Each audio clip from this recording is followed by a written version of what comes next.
Cortejo, ele nasce dentro da disciplina de Laboratório de Artes Corporais, pensando que poderia ser potencial no trabalho com as culturas populares, essas culturas que a gente encontra nas festas populares do Brasil, festas de rua, de terreiro. E o cortejo, ele foi um processo de sistematização dentro dessa disciplina. Então, para a gente realizar o cortejo, a gente trabalhou uma série de movimentações e repertórios de movimentos, das festas de coco, toré, ciranda, forró, quadrilha.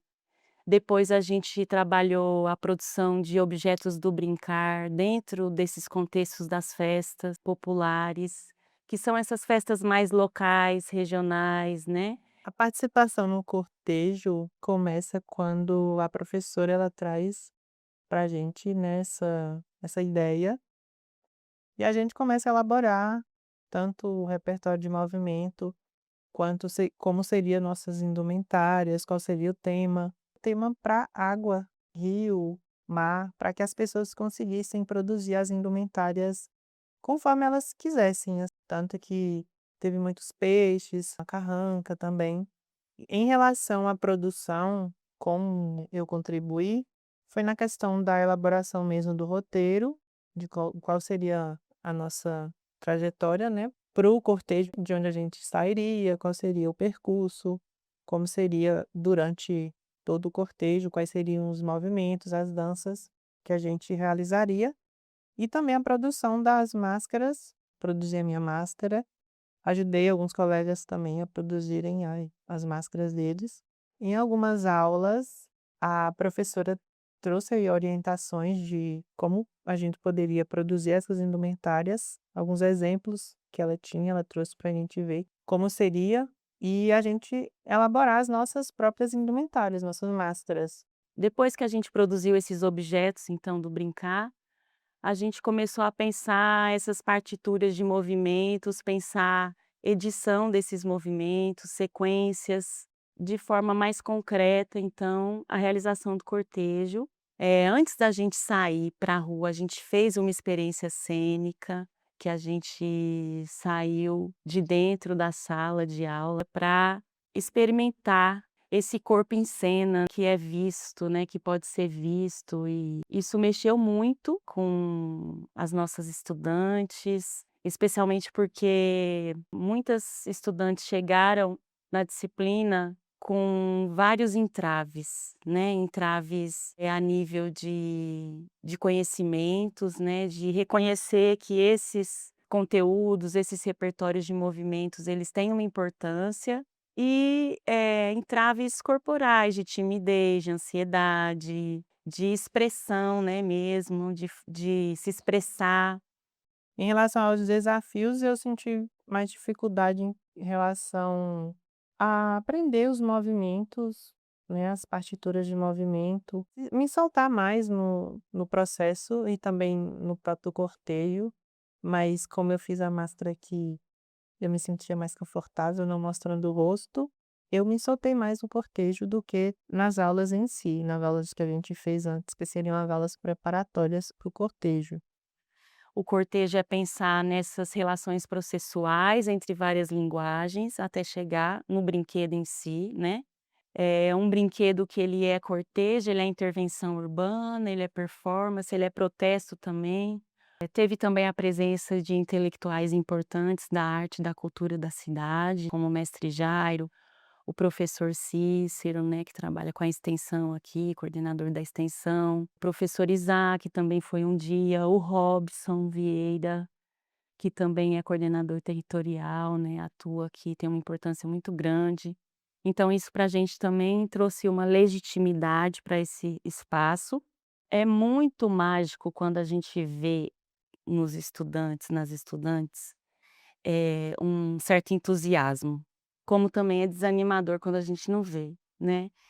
E eu senti que o cortejo ele deixou muita gente animada, feliz, né, e satisfeita com a sua pesquisa. Eu acredito muito numa arte-educação que ela tem uma atuação de transformação social, e uma atuação que ela envolve disputar a construção de realidade, né, e uma construção de realidade mais justa, menos desigual. Muita coisa, ou aquilo que a gente considera conhecimento, muita coisa fica fora disso, principalmente nesse âmbito acadêmico.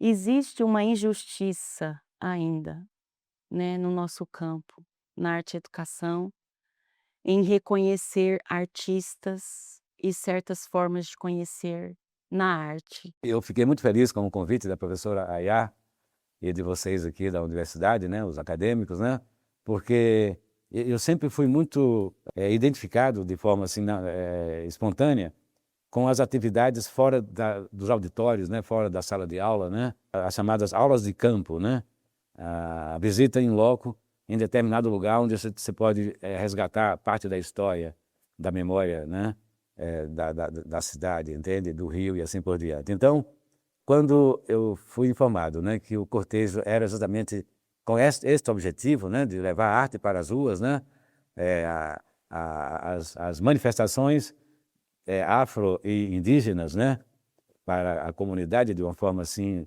num teatro a céu aberto, ali no meio da Praça do Jacaré, e depois sair em cortejo até São Félix do Coribe, né, de nova manifestação ali ao lado das Carrancas, na margem do rio, e depois o retorno até o Tamarimbê.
Tudo isso, né, nos faz lembrar a simbologia dessa cultura ancestral. Então, olha bem, o rio como tema. Eu fiz a comparação aqui no começo, né, como era na nossa infância, como o rio é hoje. A perda, né, assim, né, da quantidade de água. Ao longo do tempo, o desmatamento, o desrespeito, né, às questões climáticas, não é? A extração, né, ou seja, né, os projetos de agronegócio, né, suga muita água do rio em excesso, e isso está causando o quê? A perda do volume de água, que era natural no passado. Então, o tema reporta essa questão, o rio. As peças que foram mostradas durante o cortejo, a carranca, não é? Os adereços, né? O turbante, entende? Tudo isso tem a ver com a cultura afro, com a cultura indígena, com a cultura popular, com a cultura do Vale do Rio São Francisco e de seus afluentes. E, consequentemente, do nosso rio corrente, que é o vale, né? Com uma riqueza hídrica de valor. É isso que me encanta no cortejo cultural da Universidade Federal do Oeste da Bahia. Vocês estão de parabéns.